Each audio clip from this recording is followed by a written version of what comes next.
मेरे चुप रहने से आधी प्रॉब्लम सॉल्व हो गई है। Stop it right now.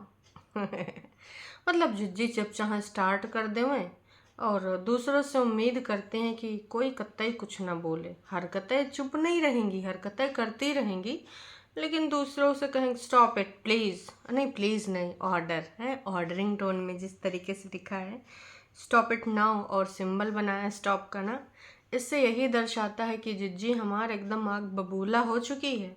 छुटकन्नी जिज्जी की बात कर रहे हैं और जिज्जी का ये जो एटीट्यूड है ना, कतई लोगों को रास नहीं आ रहा है। मतलब भाई ये तो वही वाली बात हो गई है, पाल पाल हुई हूँ तो इका में काल। मतलब भाई जनता जनार्दन इनको पाल रही है और जनता जनार्दन से कह रहे हैं स्टॉप इट नाउ है। अगर जनता जनार्दन स्टॉप इट नाउ हो गई जिज्जी, आपका क्या होगा जनाबे अली है। कहा कि देखिए जो टाइम हुआ है वो लगभग 14-15 घंटे हो चुका है। लोगों ने देखा है 11,831 समथिंग समथिंग, और अगर कमेंट्स की बात करें तो सिर्फ 85। सोचो भाई साहब कितने डिलीट करने पड़े होंगे। और अगर हेल्प फॉर रिव्यू लगाया है तो कितनी मेहनत मशक्क़त के बाद भी ना कुछ पब्लिक कर पाई। 85 कमेंट्स का 11,831 लोग अगर देख चुके हैं तो सिर्फ 85 कमेंट्स ही ऐसे थे जिसमें ये पब्लिश कर सकी। उसमें सारे भी ऐसे नहीं हैं, कुछ उनको सुनाते वाले भी हैं क्योंकि अब इनको चाहिए विवाद। और जी अगर ये जो तुम स्टॉप इट नाउ लिखी हो तो भाई साहब थोड़ा सा जनता की फ़िक्र कर लीजिए, सब्सक्राइबर्स की कदर कर लीजिए, क्योंकि सारे सब्सक्राइबर्स आपके हिसाब से तो बोलेंगे नहीं कि आप जो चाहते हैं वही बोलें, उसी के लिए मुंह खोलें। ऐसा ना ही होता है जिज्जी, बिल्कुल भी नहीं होता है कि आप कहें आम तो सब्सक्राइबर कहें आम, आप कहें इमली तो सब्सक्राइबर्स कहें इमली। आप आम दिखाएं या इमली, सब्सक्राइबर्स का अपना खुद का पॉइंट ऑफ व्यू है। वो आम और इमली में अंतर जानते हैं, उनको जो लगेगा वो अपना पॉइंट ऑफ व्यू लिखेंगे।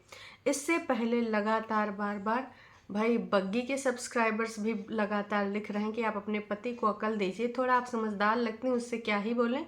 क्योंकि ना आपका पति जो सब्सक्राइबर्स की इज्जत नहीं करता, आप हमारी वजह से ही पैसे बना पा रहे हैं, घूम फिर टहल यहाँ वहाँ जा पा रहे हैं। अदरवाइज़ ये हमारे गवर्नमेंट कॉन्ट्रैक्टर और सप्लायर सिर्फ अपनी कमाई पे क्या आपको इधर से उधर घुमा पाते, यहाँ से वहाँ। तो भाई अगर जनता की वजह से आप अपनी कमाई कर रहे हो, जनता ही आपकी जॉब है, उसको रिस्पेक्ट देने के बजाय जब देखो तो तुम लोग बदतमीजी पे उतर आते हो। जी हाँ, हेलो एवरीवन, एक बार फिर से आप सभी का स्वागत है। और कल आपको वीडियोस नहीं मिल पाए होंगे क्योंकि कल सुबह दोपहर में एक मैंने डाल दिया था 12 बजे के आसपास, उसके बाद हो गई थी मैं थोड़ा सा बिज़ी, तो इस वजह से वीडियोस नहीं ला पाई। उम्मीद करती हूँ आप लोग रिसियाए ना ही होंगे क्योंकि मैं चली गई थी घूमने, कहाँ गाँव में कहाँ कहाँ घूमा इसके रिगार्डिंग मैंने वीडियो बनाई है जो कि पहले भी अपलोड हो चुकी है। अभी बात करते हैं जिज्जी के कारनामों पे। जिज्जी के जो कारनामे हैं भाई साहब रुकने के कगार पे हैं नहीं, और ना ही आने वाले टाइम में ये रुक पाएंगे। क्यों? क्योंकि हमारी जिज्जी बिल्कुल भी चीज़ें लेती नहीं है। हालांकि मेच्योरिटी की बातें करती है, लेकिन मेच्योरिटी वाला लेक्चर हमारी जिज्जी और जिज्जे के साथ चला गवा। अभी हमारी जिज्जी ने फिर से अपना चंडिका वाला रूप रख लिया है कि भाई अब तो मैं चंडालिन बन जाऊंगी, है ना। ऐसा ऐसा बोलूँगी कि तुम लोग ना हमारे यहाँ पर लिखने से पहले 100 बार सोचोगे। तो जिज्जी अगर वो लिख ना पाएंगे अपने मन की बात, तो भाई साहब वो फिर ना देखना भी बंद कर देंगे कि जहाँ हम अपने मन की बात लिख ही नहीं पाते हैं तो ऐसे लोगों का काहे देखें, क्यों देखें, हैं, ये वाली बात आ जाती है। तो जिज्जी का ये जो वीडियो शुरू होता है, हमारी जिज्जी कर रही होती है काम तमाम, क्योंकि भाई साहब काम ही तो है जो जिज्जी विगत कई दिनों से ख़त्म ही नहीं कर पा रही है। जब से झूठ की दीवानी गई हैं, हमका लागत दर्शकों झूठ की दीवानी बहुत है अकच्छ गंदगी मचाए गई हैं। बेचारी 3 दिन से लगी पड़ी है, हैं। और मम्मी कह रही हैं यूँ कर ले वो कर ले, इधर गंदा पड़ा उधर गंदा पड़ा। मतलब मम्मी जी चैन सुकून ले दोगी? फिर भाई साहब हमारी जिज्जी ने बोल दिया मम्मी से कि देखो मम्मी वो तो सब ठीक ठाक है, हम काम अपने हिसाब से कर लेंगे, कर तो रहबे करे हैं। तुम्हारे हिसाब से जैसे तुम कहते हो लगे रहें तो हम बिल्कुल नहीं लग पाएंगे, क्योंकि भाई हम अपने हिसाब से काम धाम करते थे, इन्हें दोनों से कर तो रहे थे ना। है लेकिन एक चीज़ और, तमाम लोगों ने भाई मैसेज करा कि मम्मी को आराम नहीं कराती, झूठ की दीवानी कि हाँ मम्मी जी करती थी आराम। तो भाई अब एक चीज़ और बोली गई है कि भाई अगर झूठ की दीवानी कि हाँ मम्मी जी आराम करती थी, मैं भी बोलती हूँ कि मम्मी जी आराम करिए, मम्मी जी आराम करिए, थोड़ा सा काम मत करिए, मैं तो कर ही रही हूँ, लेकिन मम्मी जी कत्ता ही नहीं मानती। इंडिपेंडेंट जिज्जी की बात बिल्कुल भी मम्मी जी नहीं मानती। मम्मी जी कहते ना मैं करूँगी, ना मैं करूँगी। तो भाई साहब अब हमारे जीजी का करें। अब उनको वैसा तो नहीं झूलना में झूला झूलावे हैं कि नहीं मम्मी जी हम तुमको पकड़ के लाए हैं, छोटा बच्चा तो मम्मी जी है नहीं। वैसे मम्मी जी सारा काम ऊपर वही काहे कर रही हो। आपकी बहुरिया थोड़ा सा बीमार है, नासाज है, उसकी हेल्थ बहुत ज़्यादा ख़राब है। और कल आपकी बहुरिया की आवाज़ बहुत ज़्यादा गिड़गिड़ गिड़गिड़ा रही थी। जनता जनार्दन ने बग्गे को भी क्लास लगाया परसों, तभी तो बग्गे ने भाई सारे के सारे रिप्लाई दे डाले गुस्से में आए के। अब बता दिया कि हेल्पर की तबीयत खराब है आजकल खुद ही उनकी, तो वो का हेल्प करने आएंगी। लोग लगातार बार बार कर रहे थे कि भाई इतना सारा काम, वो बग्गी है नन्ही जान, वो हो चुकी है पहली बात तो अभी बेजान, तो अभी ना आप हेल्पर को दोबारा से बुलाइए। तो बग्गे ने बताया कि भाई हेल्पर की खुद ही तबीयत खराब है। लेकिन मम्मी जी लगातार बार बार ऊपर ही सब पूरा काम करवाए रही हैं, लेकिन नीचे काहे नहीं आ रही हैं। मतलब कहने को तो वो नीचे भी रहती हैं और ये लोग अब थोड़ा मोड़ा दिखा भी रहे हैं, लेकिन मम्मी जी ने एक डिसीजन ले लिया है। गिलास लाए हैं कांच वाले, तो मम्मी जी ने कहा कि भाई देखो ऊपर नीचे कब तक होता रहेगा, और ऊपर नीचे वाला अब बंद करो, सबका अपना अपना सेपरेट सामान होना चाहिए। अगर ऊपर वाले कोई आए गवा कर रहा है, मतलब इधर उधर रिश्तेदार उश्तेदार, तो कम से कम पानी वानी देना है, तो का नीचे ग्लास लेने जाओगी उनके सामने, बेइज्जती का सवाल। वैसे नीचे वाले को अपना घर गृहस्थी बना ही रहे हैं, चाहे वो हुए कूलर और चाहे वो हुए आरओ। हालांकि कूलर और आरओ के जो आरोप लगे हैं वो यही लगे हैं कि भाई साहब ससुर जी और सास जी गिफ्ट दे के गए हैं गर्मी का। लेकिन बग्गे ने इतना ज़्यादा बोला है कि ना हो नहीं सकता, हम लोग घुमन घुमाई करे गए थे, बजट गड़बड़ा गया था, अब बजट थोड़ा सुधरा है। कल आपको बताए ही थे इस के रिगार्डिंग, है ना। तो भाई अब आरओ कूलर की सच्चाई बग्गा बग्गी ही जाने, और जाने उनके घर परिवार वाले लोग। तो जिस प्रकार से नीचे की घर गृहस्थी बनाई जा रही है, अब ऊपर वाली भी घर गृहस्थी बनेगी। वैसे तो बन ही चुकी है। अब हमारी जिज्जी की जितनी ज़रूरत के सामान है वो सारे के सारे हैं। अब कुछ है सामान नहीं है, तो वो सामान हमारी जिज्जी मंगाए रही है, लगातार बार बार मंगाए रही है। अब वो जब मंगाए रही है तो सामान तो आ ही रहा है। कुल मिलाए के कहने की बात ये है कि ये सारा सामान जो धीरे धीरे उसने कहा कि एकदम से तो कोई घर नहीं बनता, कोई गृहस्थी नहीं बनती है। अब मैं धीरे धीरे करके बना रही हूँ, कुछ ना कुछ करके कर लूँगी सारा, क्योंकि मैं अकेले करने वाली हूँ और अब निकली हूँ तो सब कुछ अभी कर ही लूँगी। लेकिन लोग लगातार बार बार जो कमेंट कर रहे थे, जो कि कमेंट दिख नहीं रहे हैं, जो जिज्जी ने कहा है कि मेरे चुप रहने से सारी आधी से ज़्यादा प्रॉब्लम इनकी रिजॉल्व हो गई है ना। तो लोग कह रहे हैं कि तुम चुप कब थी, मतलब आपके जो मुंह यहाँ सोशल मीडिया पे चुप थे, लेकिन आपने जो 10 जून का कार्यक्रम कराया है अपने नोना जिज्जा भाई के साथ, जिज्जा के साथ, फादर फिगर के साथ, जो भी हैं खैर XYZ घर के बुजुर्ग प्राणी, घर में सबसे बड़े, मतलब जिनके ऊपर सारे के सारे रूल्स रेगुलेशन लागू नहीं हो सकते, और जो सारे के सारे रूल्स रेगुलेशन सबके ऊपर लागू करते हैं, जिनकी गाइडलाइंस के अनुसार ये घर चलता है ना। तो उनके द्वारा जो एक घटना को अंजाम दिया गया था, चाहे वो धक्कम धुक्की हो, चाहे गाली गलौज वाली चीज़ हो, या फिर जो भी है, अब असलियत तो आप ही जानती हैं। तो का वो चुप रहने का सबूत था, मतलब जब आप बोलती हैं तो फिर का होता है। नहीं नहीं, जब बोलती हैं तो का होता है। कहीं ये जिज्जी तो नहीं जता रही हैं कि मेरे कागजी पत्ती की गलती थी, उस लेवल की गलती थी, और अगर मैं चुप ना होती तो ये चीज़ें सबके कानों तक पहुंचती, और मेरे चुप रहने से ये घटना रिजॉल्व हो चुकी है, सॉल्व हो चुकी है। तो कहीं इनके जो गलत फहमी के जो बड़ी बड़ी चीज़ें निकली हैं इधर से उधर से, तो इनके मन में एक गलत फहमी तो नहीं है कि मैं चुप रही, जैसा कि इन लोगों के जो टरू सब्सक्राइबर्स हैं जो कमेंट्स भी कर रहे थे कि वो बंदा अपनी सेटिंग के साथ आया था, पर एतिन ने देखा इसलिए गुस्सा आ गई। फिर एक इल्ज़ाम ये भी था कि वो दारू पी के आया था। तो कहा जिज्जी ने ये सारे दुर्गुण जिज्जा के छुपाए हैं। अगर ऐसा होता ना जिज्जी, तो आप लोग चिहाड़ के जैसे काला मुँह पीला वाला मुँह वाले को बात का बतंगड़ बना के आपने यहाँ प्रस्तुत किया था चंद डॉलर कमाने के लिए। यकीन मानिए दर्शकों, ये कतई चुप रहने वालों में से नहीं है और ये खूब प्रचार प्रसार करते, खूब प्रसारण करते। तो ये चीज़ में तो आप भी एग्री करते होंगे। तो ये किस चीज़ का बोली है कि चुप रहने से मैंने अपनी चीज़ें रिजॉल्व कर ली हैं, प्लीज़ स्टॉप इट नाउ।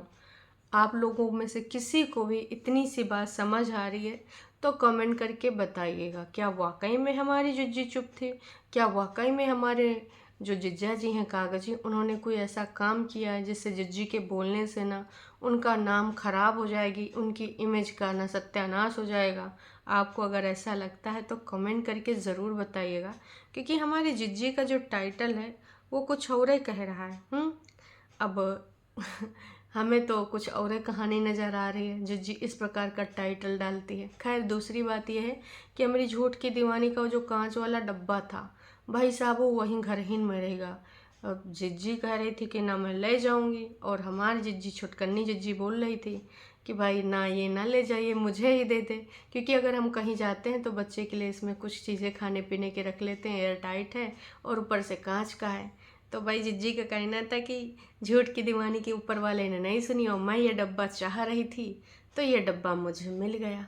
फिर काले चना पनीर वनीर बनाया गया है, ढेर सारी चीज़ें हुई हैं, बातें हुई हैं, किस प्रकार से खाना पीना, नारियल पानी, दरिया के किनारे कोई काम करने गई थी तो उन्होंने दरिया भी दिखाया।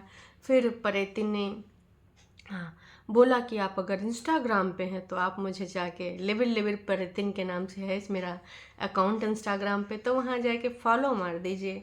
वैसे जिज्जी हम भी फॉलो करना चाहते हैं, लेकिन हमने कैसे फॉलो करना, हमें रास्ता ही नहीं दिखाई दे रहा। आपने हमको ब्लॉक कर रखा है।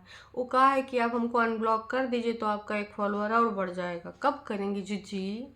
मतलब यार इतना रिक्वेस्ट इतना दिन से कर रहे हैं, बग्गा से तो रिक्वेस्ट भी नहीं करें तो भी उसने हमको अनफॉलो कर दिया। उसका जो अच्छा अच्छा रील है हम देख पाते हैं कहीं घूमने घामने का, आजकल बग्गी के रील आ रहे हैं, और आपने हमको ना इसे कर दिया, हमको कतई अच्छा नहीं लगता है? उसके बाद जिज्जी अपना चौबारा और अपना दुआरा अपना बिस्तरा सब कुछ दिखाती है कि हमने ऐसे चपाचप लकालक एकदम साफ कर लिया, ये बेडशीट है, अब हम लोग खाना खाएंगे। और उसके बाद एक पोछा ओछा भी लेके आई है जो सिर्फ किचन में लगाएगी, क्योंकि भाई साहब किचन में जो पोछा लगता है वो बाहर वाले कमरों में जो लगता है वो हमारी जिज्जी नहीं लगाएगी। उसका कहना है कि भाई वहाँ बाहर वाली बदबू आ जाती है। तो ऐसा तो सभी करते हैं कि भाई तुम किचन का जो पोछा है वो अलग ही रहता है, और मान लो कोई अगर एक रखता है तो का मतलब तुम एकदम गंधौरा बना के रखते हो कि मतलब एक बार डुबोया उसके बाद पूरे घर में रगड़ाया, या फिर वो वॉशरूम में लेके जाती हो, किस प्रकार से बदबू मारता है, या फिर गीला ही पड़ा रहता है उसको सूखने के लिए नहीं डालती हो। भाई पोछा में बदबू आना कुछ कहानी दर्शाता है, ये तो इनका कपड़ा गीला में गीला ही पड़ा रहता है। और उसके बाद मम्मी जी को कुछ सामान दिखाते हैं कि हम ये लेके आए वो लेके आए, और आपके लिए चने लाए हैं। मम्मी जी हमारे चने आए हाय 2 बार बताते हैं कि आपके लिए चने लाए हैं। इसके अलावा एक कुछ क्लीनअप वगैरह कोई फेस वॉश वगैरह था कि बग्गी का था कि इन्हीं का था, रिन रिन की टिकिया होती है, और हमारी जिज्जी की बहुत सारी बातें होती हैं, चाय का कप होता है फिरोजी वाला, और फिर कुछ ऐसी इधर उधर बड़ी बड़ी बातें होती हैं। रोटी बनानी है और साथ में खिचड़ी बनानी है और उसके बाद जो खिचड़ी है आपको समझानी है, कहा कि जिज्जी की खिचड़ी लगातार बार बार किस तरफ जा रही है आप सबको पता है। जिज्जी की खिचड़ी ना सतरंगी खिचड़ी बन चुकी है। जिज्जी की बातें किसी को समझ में नहीं आ रही हैं। कुछ लोग लगातार जो जिज्जी के कमेंट्स हैं उन पे कुछ ऐसी बातें कर रही हैं कि भाई जिज्जी को एक संदेश दिया है कि देखिए अब सारे लोग तो घूम ही आए हैं पटना, अब बग्गा बग्गी को घूमने जाना चाहिए। एक लोगों ने बिना चाहे बिना माने फिर से वही हरकत कर दी है। लोग लगातार मना करते हैं कि भाई इनको समझाने कोई फ़ायदा नहीं है, लेकिन फिर भी लोगों को लगता है कि शायद अभी कुछ हो सकता है। अब तो भाई जब दोनों तरफ के मियाँ बीवी अब राज़ी नहीं हो सकते, खासकर जिधर जाना है वो लोग बिल्कुल अब इनको एक्सेप्ट करने के मूड में नहीं हैं। तो लेकिन फिर भी जनता जनार्दन अपना प्यार अपना कंसर्न दिखाने के रिगार्डिंग कुछ ना कुछ लिखती रहती हैं। इनसे कहा ऐसे लाइफ गुजर जाएगी, फैमिली को कितने दिन तक रहती है, कोई कोई नहीं रहता बहना। आज है माँ, उनको लंबी उम्र दे भगवान, पर कितने दिन तक। और भाभी अपने बच्चों में बिजी हो जाएगी, और दीवारों को देखकर मन क्या चलेगा, मन आपका बहलेगा। वक्त रहते सुधर जाओ, ईगो को दोनों छोड़ दो, पति पत्नी साइड कर दो और मिलजुल के अपने बच्चे के बारे में सोचो। तो भाई साहब अब कैसे क्या हो सकता है। पहले किसी की बातों में ना आके अपने बारे में इन्होंने बदल लिख दिया है। अपने बारे में अगर सोचा होता, शुरुआत की होती, तो आज आप खुश फैमिली में होती। तो लगातार बार बार भाई साहब इनको बोला गया है, लेकिन यहाँ पर भी टरू वाले आ गए। हाँ, पर इतनी की ही गलती तो है, बाकी तो उसकी गलती है नहीं। वो नाच पीटा, खुद क्या चाहता है, यूट्यूब पर अपने ससुराल वालों को सच नहीं दिखाया। बेचारी आशा अच्छा दिखाती रही, लालची और गंदी फैमिली ने आज सच दिखा है। आज लोग परेतिन को ब्लेम करते हैं, मतलब कहना है कि भगवान से डरिए, असलियत दिखा नहीं रही है और परेतिन की ज़्यादा कुछ गलती नहीं है। आए हाय भाई, परेतिन की गलती नहीं है। कौन से लोग हैं जो आंखों पे काली पट्टी बांधे हैं। मैं नहीं कह रही हूँ कि उधर उन लोगों की कोई गलतियाँ नहीं हैं, बिल्कुल उनकी भी गलती हैं, बहुत जगह पे होती होंगी, लेकिन परसेंटेज किसका भारी है आप सब लोग जानते हैं। किसने क्या क्या कांड करे हैं वाईटी की दुनिया में आके, किस प्रकार से लॉन्चिंग करी है, किस प्रकार की बड़ी बड़ी बातें यहाँ पर आके बोली हैं, चाहे वो लाइव में हो, चाहे एक सभ्य समाज और एक सभ्य फैमिली में। कभी भी सारी चीज़ें सोशल मीडिया पे नहीं बोली जाती हैं, जो चीज़ें हो गई उनको रिजॉल्व करने के लिए, लेकिन इनके द्वारा समय समय पर लाइव का आयोजन किया गया है। नोना जीजा के मार्गदर्शन में इन्होंने कई बार इस घटना को अंजाम दिया है। टॉन्टबाजी के रूप में इन्होंने खुद कैमरा पर्सन बन के अपने पूरे परिवार के साथ मिलके अपने जो फैमिली हैं, लॉज फैमिली, उनके बारे में कितनी बातें उड़ाई गई हैं, किस प्रकार से उनको टारगेट किया गया है। ये सारे लोग जो लिखते हैं कि भाई ऐसा नहीं है, परेतिन बहुत सीधी सादी है, उन्होंने तो अपने घर की सच्चाइयाँ छुपाई हैं, तो वो सारी सच्चाइयाँ जो अगर कुछ लोग बोलते हैं कि ये लोग पसंद नहीं करते थे, तो वो तो सबको पता है कि भैया उन लोगों को पसंद की ये नहीं थी, फिर भी इनको थोड़ा सा, अगर आपने शादी करा था तो आपको क्या लग रहा था कि फूल डालेंगे। फिर भी बहुत सारी चीज़ें उन्होंने एडजस्ट करी, किस तरीके से इनको हैंडल किया, किस तरीके से इनकी प्रेगनेंसी कटी, वो सारी चीज़ें कभी जिज्जी ने नहीं बताई। किस प्रकार से वो इनका यहाँ पर पूरा ध्यान रखती थी। यही जिज्जी हैं जो कहती थी मायके नहीं जाएंगे, मम्मी तो चली जाती हैं वहाँ पर अपना जॉब करने, बग्गा चला जाता है अपना जो भी अपने यार दोस्तों के साथ घूमने उमने, और काम पे जाना तो खैर उसका एक बहाना था, कभी कभार काम भी होता था। तो यही जिज्जी थी जो बोलती थी हम नहीं जाएंगे नहीं जाएंगे। बाकी आज इनके टरू वाले पता नहीं कौन सी पट्टी ओढ़े हैं, या तो फिर भाई इन्हीं की फेक आईडीज़ हैं जहाँ पर इनको कभी अपनी गलतियाँ नज़र ही नहीं आती। मैं फिर से कहूँगी 100% वो सही नहीं है, पर गलतियों का परसेंटेज किधर है। आपके घर में अगर इस प्रकार की आपकी बहू बेटी आपके घर के लिए सोशल मीडिया पे इंटरनेशनल तरीके से चीज़ें लॉन्च करेगी, आप एक्सेप्ट कर लेंगे? सोच के बताइएगा टरू वालों एक बार। इतना बड़ा दिल है कि गालियाँ खाने के बाद, अपनी माँ और बहन के ऊपर इतने गंदे इल्ज़ाम लगने के बाद भी आप बहुरिया ले आएंगे? ज़रूर से कमेंट कीजिएगा। दोबारा आप शायद शक्ल भी ना देखना चाहें, लेकिन यहाँ पर आपको बोल बच्चन बोलना कितना अच्छा लगता है, कितना सुहावना लगता है। बस यहाँ पे जिज्जी का साइड लेके आप उसको गलतफहमी का शिकार बनाते हैं और उसको यही दर्शाते हैं कि ना तू तो बिल्कुल सही है, ना तूने जो किया बहुत अच्छा किया है। ऐसा नहीं होता है। बाकी ये जिज्जी का जो टाइटल है इसके रिगार्डिंग ज़रूर आप कमेंट कीजिएगा कि जिज्जी कहाँ चुप थी, कौन सी बात को लेकर चुप थी। चलिए अभी के लिए इतना ही, फिर मिलेंगे एक नई अपडेट के साथ। तब तक के लिए टाटा बाय बाय। चैनल पर नए हैं तो चैनल को कर सकते हैं सब्सक्राइब, वीडियो पसंद आई तो जाने से पहले एक छोटू सा लाइक।